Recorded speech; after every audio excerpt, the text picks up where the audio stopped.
이 책은 제가 참 오래전에 읽었지만 굉장히 인사이트도 주고 또 여러 면에서 저에게 도움을 주었던 책이기도 합니다. 사실은 양면이 다 인간은 양면성이 있잖아요. 착해지고 싶기도 하고 아니고 싶기도 하고. 근데 저는 사실 지나고 나보니까 봉이 된 적이 참 많은 것 같아요. 봉. 다른 사람의 봉. 뭘 이제 좋은 의도를 갖고 접근하는 모양을 가지면 그냥 잘 도와주고 잘해줬던 것 같아요. 그런데 이제 선한 일을 하면서도 좋은 일을 하면서도 왠지 마음이 찝찝할 때가 많았거든요. 그게 왠지 몰랐어요. 이 책 보기 전까지. 근데 그게 이제 이 책을 보고 나서는 좀 비판적이 되기도 하죠. 야, 저런 의도를 갖고 했구나. 특별히 저한테 아직도 전화 오는 분들이 많이 있어요. 도와달라는 분들이 많아요. 뭐 여러 단체나 이런 데서도 많아요. 근데 이제 적절하게 이제 거절하죠. 이제 그런 부분들은 좀 더. 그리고도 거절하면서도 마음의 죄책감이 많이는 없어졌어요. 그래도 여전히 그냥 제가 착한 척 하고 싶어 하는 거죠. 그래서 그런 부분에 있어서 참 좀 더 마음적 심적인 안정감을 가지게 되었다. 이 책을 여러 번 보면서 그런데 도움을 좀 많이 받았습니다. 그러니까 우리가 뭔가 하고 나서도 찝찝한 거, 그런 거는 심리적과 삶에 이제 긍정적이지 않잖아요. 그런 면에서 이 책은 참 도움이 된다, 개인적으로는. 그리고 세상을 이해하는 데 있어서는 또 이제 그 밑에 있는 숨은 의도, 뭐 이렇게 되면 숨은 의도라고 얘기하면 좀 세상을 안 좋은 시각에 볼까봐 좀 그렇긴 한데요. 좋은 의도도 볼 수 있고 안 좋은 의도도 볼 수 있는 거죠. 상대적으로 균형을 좀 맞추면 좋겠다. 그런 생각이 좀 듭니다. 이런 생각을 하게 되는 것은 뭐냐면 인간은 자동화된 행동을 한다는 거예요. 우리 책에서 책을 읽으면서 우리가 가장 중요하게 여기는 건 고정관념이잖아요. 그러니까 조금 더 구체적으로 얘기하면 조금 잘못된 고정관념. 이게 바꾸기 굉장히 힘들거든요. 그런 고정관념들을 고쳐나가려고 노력하는 게 이제 책 읽기의 목표 중에 하나인데요. 그런 관점 속에서 우리가 이 책을 보면 굉장히 도움이 되죠. 왜냐하면 인간도 자동화된 행동, 고정된 행동 유형이 있기 때문이에요. 뭐 칠면조만 그런 게 아니죠. 뭐 이제 우리 책에서 보면 예 중에 보면 칠면조는 찝찝하는 그 새끼라도, 자기 새끼라도 찝찝할 때만 돌봐준다는 거죠. 그렇지 않으면 아예 그냥 자기 새끼도 모른 척 한다는, 이 자동화된 행동 때문에 그런 거거든요. 근데 뭔가가 어떤 상황이나 트리거가 생기면 인간도 그렇게 반응한다는 거죠. 똑같이. 저는 이제 새들을 이렇게 요즘 좀 관찰하면서 보면 새 새끼 중에 가장 크게 짹짹거리는 애들이 있어요. 근데 저 같으면 좀 나약한 애한테 먹이를 더 줄 것 같거든요. 그런데 새 어미는 그렇지 않답니다. 조금 더 시끄럽게 하고 크게 입을 벌리는 놈한테 더 먹이를 준대요. 이게 이제 고정화된 행동 때문에 그런 거거든요. 그러니까 아이들 중에 보면 뭔가 더 요청하는 아이에게 이제 우리 자녀들 중에 뭔가를 더 해준다는 거죠. 인간은 물론 이성적이기 때문에 좀 더 약한 아이에게 좀 더 그렇게 될 것 같지만 사실은 그렇지 않을 수 있다라는 거. 그러면서 내가 바라보면 요청을 많이 하고 조금 더 적극적인 아이한테 이제 자녀들 중에 뭐 요즘은 뭐 자녀를 하나 둘 키우니까 그렇지만 저는 셋을 키우다 보니까 그랬던 것이 아닐까? 어떻게 보면 이게 공정하지 않을 수 있는 거죠. 자동화된 패턴이기 때문에. 그런 패턴 속에서 사회에서도 이제 그렇게 내가 행동하고 반응할 수 있다는 거죠. 우리가 배고플 때 꼭 장을 보면 안 되잖아요. 마트에 가면. 그렇죠. 그러면 반드시 뭘 집어먹고 더 사게 돼 있어. 항상 이상하게 나오면 뭔가가 무겁게 들려 있는 거야.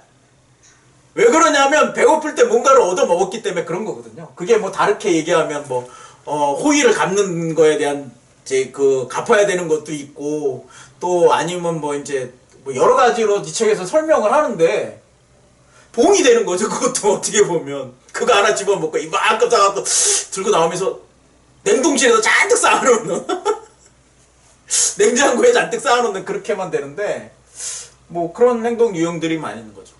또 하나 이제 보면 싼 게 비지떡이라고 똑같은 물건인데 백화점에 있으면 좋아 보이잖아요. 요즘 뭐 이제 대면을 안 하니까 뭐 인터넷에서 사니까 가격 비교도 있고 뭐 가성비를 많이 따지지만 이제 사실 이제 중요한 자기에게 중요한 물건은 가성비가 중요하지 않거든요. 좋은 게 중요한 게 있어요. 예를 들면 이제 저한테는 컴퓨터 작업을 많이 하니까 그 가성비보다는 좀 더 나은 걸 선택하려고 노력하거든요. 좀 더 비싸도 마찬가지죠. 명품을 제가 예전에는 왜 사는가 이런 생각을 했는데 이런 입장에서 보면 명품을 사는 게 이해가 돼요. 돈이 많아서가 아니라 자기에게 중요한 거죠. 어떻게 보면 그게 자기의 뭐 허세일 수도 있고 뭐 다른 면에서도 볼 때 뭐 자기의 정체성일 수도 있고 그게 나쁘다 좋다를 떠나서 어떻게 보면 이제 비싼 게 품질이 좋다라는 생각 속에서도 그런 물건을 사는 거죠. 그런 면에서 보면 이제 우리가 우리의 자신에 대해서 인간에 대해서 좀 더 이해하는 그런 측면도 여전히 있게 된다라는 생각을 합니다. 그래서 이 책이 굉장히 도움이 되는 거죠. 제가 독서에서 얘기했지만 관점을 바꾸고 개념을 이해하고 그리고 세계관을 통해서 세상과 나를 이해할 수 있는데 굉장히 도움이 되는 책이라고 생각해요. 요즘은 인플루언서 얘기가 아까도 잠깐 나왔는데 많이 나오잖아요.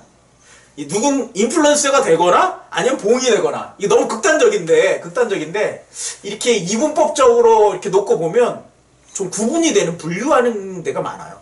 물론 세상에는 전부 이렇게 딱 구분되진 않아요. 중간에 역할을 있는 게 많아요. 그냥 이게 너무 극단적이다 생각하기보다는 생각보다는 우리가 이제 인플루언서가 되고 싶고 지금은 그러나 봉은 되고 싶지 않고 그렇다면 우리가 이 책을 좀 더 주목해서 볼 필요가 있는 것이죠. 책에 여러 가지 나오지만 몇 가지만 좀 살펴볼 빚은 의무인가? 뭐 이런 거. 예. 그 의도되지 않는 호의도 우리가 갚아야 되는 그게 의무처럼 갚아야 되는. 다시 말해서 제가 천사 콤플렉스를 얘기했는데 이게 저만의 문제는 아닐 것 같아요. 사람들에겐 다 그게 있죠. 그래서 뭔가 받으면 안 받으려고 노력하는. 그래서 좀 관계에 있어서 적극적이지 못한 사람들은 그래서 한 발짝 물러서는 거죠. 그런 부담이 싫어서. 저는 꼭 그렇게만 할 필요는 없다. 왜냐하면 사회에서 살아가는데 주고받는 거죠. 그렇죠? 그 영향력을 주고받아야 되는 거고. 오히려 내가 많이 받으면 다음에 영향력을 줄 때 좀 더 나은 방향으로 좀 더 넓게 영향력을 주면 되는 거다. 저는 그런 생각을 해요. 그래서 많이 가졌을 때 뭔가를 베푸는 게 아니라 내가 사회에서 살아가고 주고받고 그런 삶이니까 좀 더 그런 삶에 있어서 좀 융통성 있게 좀 넉넉하게 이렇게 하는 게 좋지 않겠는가. 삶의 마음의 안정, 심리적 안정이 중요하고요. 그게 행복감을 주는데 저는 중요하다고 생각하기 때문에 뭐 그런 방식으로 생각하는 것이 훨씬 도움이 될 것 같아요. 그리고 아까도 잠시 얘기했지만 누군가에게 도움을 요청할 때는 급한 상황이 생겼을 때 저는 자녀들한테 여러 번 학습시킨 적이 있는데 반드시 한 사람을 찍어서 도움을 요청해야 된다고 얘기합니다. 이게 급박한 상황이라 이게 계속 연습하고 훈련하지 않으면 이게 쉽게 안 나와요. 누군가 도와주세요, 제발 도와주세요 그러면 사람들은 외면해요. 그게 이제 사회적 속성이죠. 그렇죠? 그리고 특별하게 이제 어떻게 보면 사회적 법칙에 의해서 그냥 자기가 벗어나기 싫어하는 거니까 거꾸로 얘기하면 그런 속에서 있기 때문에 도움을 요청할 때는 반드시 옷을 입은 색깔이라든지 또는 지나가는 그 남자라든지 여자라든지 분명하게 이렇게 딱 찍어서 도와달라고 할 때 또 이렇게 의무감이 생기는 거죠. 그렇죠? 뭔가 제스처를 했기 때문에 반응을 해야 된다는, 또 책에서 얘기한 것처럼 그렇게 되기 때문에 행동하게 된다. 그래서 좀 학습을 하면 좋겠고요. 이제 우리가 상황이 불확실할 때 항상 뭔가 기준을 하려면 우리는 좀 공동체 문화잖아요. 특별히 비슷한 사람들이 이제 도움을 받으려고 하는 거죠. 이제 가장 간단한 얘기가 이제 물건을 살 때 이제 누군가의 평가를 보잖아요. 비슷한 연령대. 그럼 저처럼 중년이면 중년 사람들은 어떤 선택을 하는지 궁금하거든요. 근데 그런 것들로 도움을 받는 거죠. 그런데 이게 거꾸로 속임을 당할 수 있어요. 거꾸로. 그래서 뉴스라든지 이런 거 보면 뜬금없이 막 이런 여러 가지 인터뷰가 나오고 막 이런 경우가 있거든요. 뉴스에서도. 그러면 그거의 동질성을 느껴서 그렇게 생각하게끔 만들 수 있다라는 사고도 좀 비판적 사고도 가져야 된다. 비판을 위한 것이 아니라 그 밑에 깔린 의도를 보기 위해서 그런 것이죠. 뭐 정치에서도 저는 마찬가지라고 생각해요. 그것을 이용하고 주고받고 하는 거죠. 근데 갑자기 이제 그런 인터뷰가 많이 나오면, 또는 그런 사람들이 많이 등장할 때는 한 번쯤 생각해보고, 왜 많이 나오는지 생각해보고, 그 상황의 불확실성에서 영향을 주려고 하는 것인지 아닌지 파악해보는 것도 필요하다, 이런 생각이 좀 듭니다. 이제 또 하나는 뭐냐면, 항상 저는 식사를 좀 중요하게 생각해요. 왜냐하면 밥 먹으면 그 밥을 먹을 수 있다는 건 그 관계가 나쁘거나 좀 안 좋은 사람하고는 밥 못 먹잖아요. 그러니까 뭐 관계가 좋은 사람이라기보다는 관계를 하려고 하는 사람, 그리고 새롭게 만나도 호감을 서로 주고 받으려고 하는 사람. 그쵸? 그래서 밥 먹고 나면 그래도 좀 호감이 올라간다며요. 그래서 어떤 관계에 있어서 핵심은 누구랑 밥을 먹느냐. 누구랑 밥을 먹었는데 불편했다. 그러면 좀 어려운 거죠.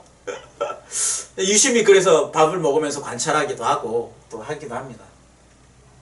근데 이런 것들 뭐 여러 가지 이야기 나왔지만, 우리가 이런 거 판단할 때 저는 원인과 결과라는 사고로만 생각하지 않으셨으면 좋겠다라는 생각이 들어요. 이거 했기 때문에 좋다? 누가 호의를 베풀었으니까 그 호의가 밑에 깔린 의도가 있는 거 아니야? 그래서 한 발짝 물러서서 아예 관계를 안 하려고 하는, 뭔가 호의를 주는 사람에게 관계 안 하려고 하는 그런 마음도 어떻게 보면 조금 더 시나리오적인 사고를 가지면 괜찮지 않을까 생각해봐요. 시나리오적 사고라는 것은 뭐 그럴 수도 있고 아닐 수도 있는 거죠. 상황에 따라서 논리적이고 확률적으로 여러 가지 가정을 하고, 그거에 따라서 상황을 바라보고 신호를 보고 업데이트를 하거나, 내 상태를 업데이트를 하거나, 중요한 신호에 따라서 그 다음에 결정을 하는 거죠. 대응을 하는 거죠. 그런 걸 시나리오 사고라고 하는데요. 누군가 나한테 호의를 베푸는 거 정말 호의일 수 있어요. 뭐 세상에는 나쁜 사람만 있는 게 아니니까. 물론 이제 나이를 먹으면 그게 그렇게 쉽지 않다는 거를 알고 관계가 적어지긴 합니다만, 저는 그냥 일단 받아들이고 그 다음에 점점이 생각해봐서 그 다음에 반응이 또 나와요, 반드시. 그럼 그때 가서 판단해도 늦지 않다. 이 사람이 나의 뭔가 원했기 때문에 그렇다. 그러면 그 정도에 따라서 해줄 수 있는 부분을 하고, 안 해줄 수 있는 부분은 안 하면 되죠. 물론 빚을 졌기 때문에 해야 되려고 하는 게 많죠. 뭔가를. 그럼에도 불구하고 저는 좀 받아들이고 보는 것이 좋다. 아까도 자녀들 교육에 대해서도 잠깐 나왔는데요. 자녀들을 너무 좀 우리 짧은 시각에서만 보지 않으셨으면 좋겠어요. 좋은 대학을 가야 되는 게 맞죠. 거기서 벗어나기 쉽지는 않습니다.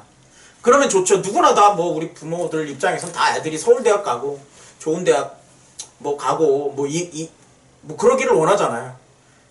그냥 무난히 잘했으면 좋겠다라고 생각하잖아요. 근데 그런 사고가 어떻게 보면 압박하게 하고 자녀들을, 또는 사회에서 그렇잖아. 뭐 공부할 때가 있고 다 그런 걸로 생각하게끔 아이들한테 교육시키고 그렇게 할 수 있어요. 그러면 나중에 나이가 먹어서 고민을 하게 되는 것 같아요. 뭐 저도 그랬고요. 부모의 생각이 맞죠. 그게 가장 효율적일 수 있어요. 그렇지만 결국은 아이들이 독립해서 혼자 뭔가를 해야 될 시기가 오는 거죠. 그럴 때 미리 연습한 아이들과 그런 결단과 결정들을 해본 아이들과 그렇지 않은 아이들은 여기서 확연히 틀려진다고 생각해요. 우리는 실패에 대한 두려움이 참 많거든요. 사실 실패 안 하고 상처 안 받고 그렇게 살기를 원하죠. 그렇지만 세상을 살아가면서 어떻게 실패 안 하고 어떻게 상처 안 받을 수 있겠어요. 아마 여러분들 다 뭐 상처 안 받고 산 사람 손들어 보세요 하면 없을걸요. 아무리 잘 부유하게 살고 뭔가를 잘하고 살았어도 다 그럴 겁니다. 그런데 뭐 그런 생각을 해봐요. 그러면 상처가 있고 실패가 있다라고 가정을 한다면, 그것이 좀 더 많을 수도 있다고 가정한다면 오히려 젊어서 하고 아이들 때 해보고 또 그럼으로써 학습을 하는 것들, 그것이 아주 굉장히 좋지 않을까? 오히려 나이 먹어서 자꾸 그런 어려움들이 당한다면 그런 실패나 여러 가지 것들 적응하기 훨씬 어렵지 않을까 이런 생각을 해봅니다. 그래서 설득의 심리학은 우리 삶과 굉장히 밀접한 이야기들이 참 많고요. 좀 더 자세히 읽어본다면 도움이 될 것들이 많이 있다고 생각이 됩니다. 차근차근히 또는 중요한 것들을, 개념들을 잘 파악해 놓으시면 좀 도울 것 같습니다. 정리는 여기까지 하겠습니다.